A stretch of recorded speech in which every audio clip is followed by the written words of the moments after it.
Nobody wants this, truly. Netflix may have scored a whopping 13 Oscar nominations for Emilia Pérez, including Best Picture, but, following a scandal with the movie's Best Actress nominee, Karla Sofía Gascón, even the streamer's CEO has appeared to distance himself.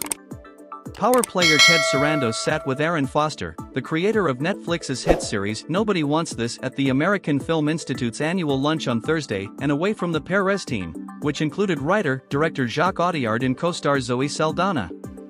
The seating arrangement was the talk of the event, Page 6 is told, as it comes after Gascón, 52, has drawn fire with newly resurfaced racist and anti-Muslim tweets.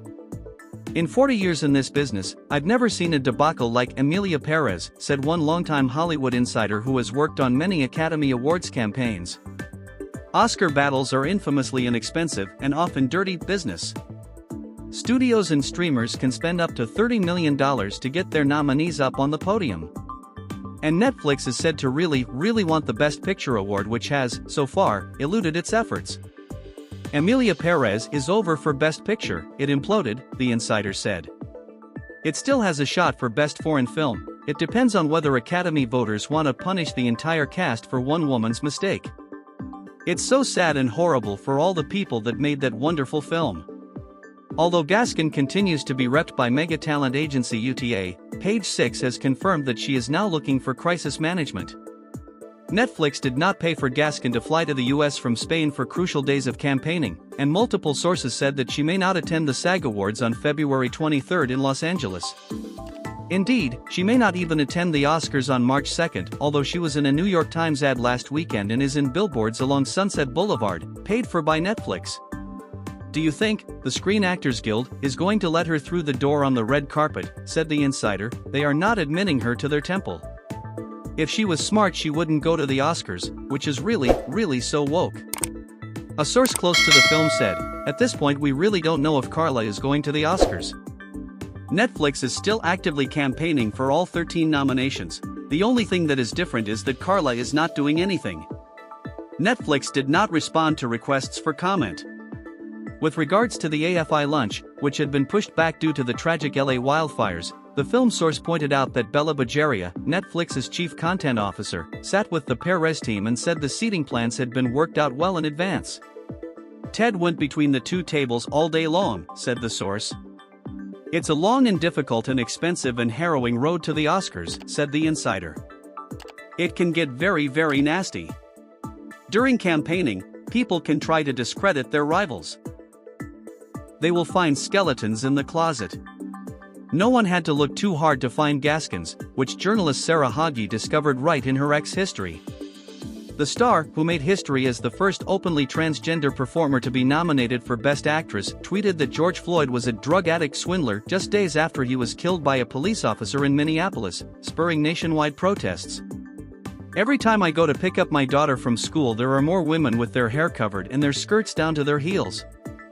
Next year, instead of English, we'll have to teach Arabic," she wrote of her town in Spain.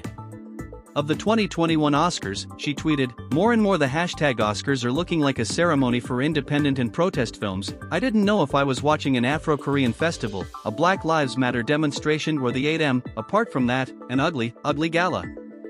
She also dubbed her co-star Selena Gomez a rich rat.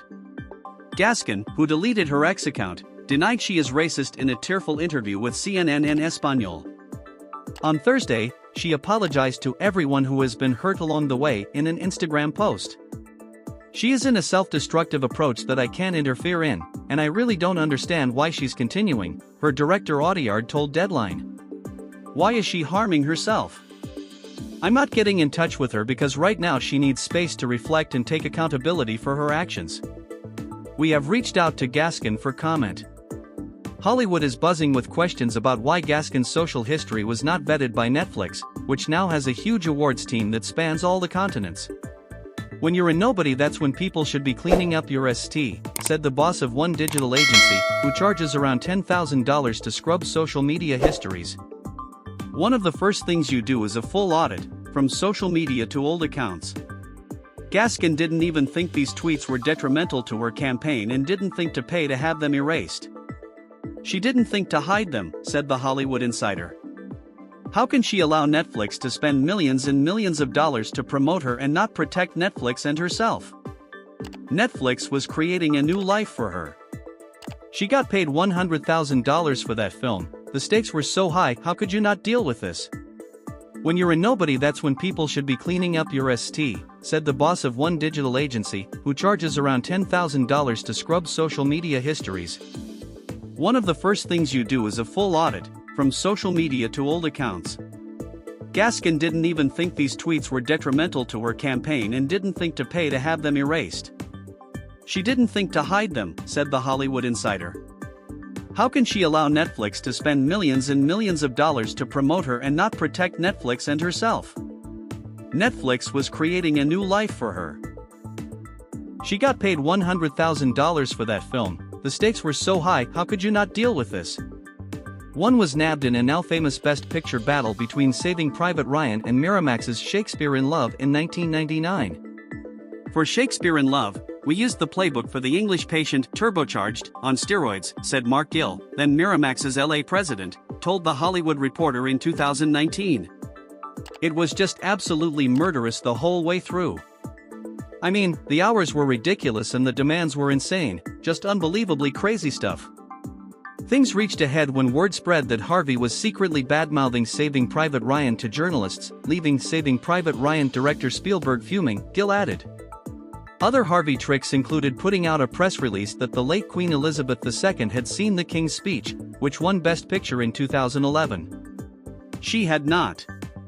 With Gascón all but out of the race, Netflix is said to be putting extra focus on Emilia Pérez co-star Saldaña winning in the Best Supporting Actress category.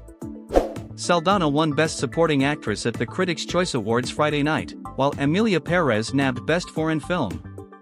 Best Actress, meanwhile, is believed to be between Demi Moore for The Substance and Fernanda Torres in I'm Still Here, despite the resurfacing of Torres wearing blackface in a Brazilian TV comedy sketch from 17 years ago. She apologized for it last month. And Timothée Chalamet's A Complete Unknown may benefit from the Emilia Pérez scandal and scoop up a Best Picture gong, Variety predicted as much this week, while many other sites are betting on Conclave.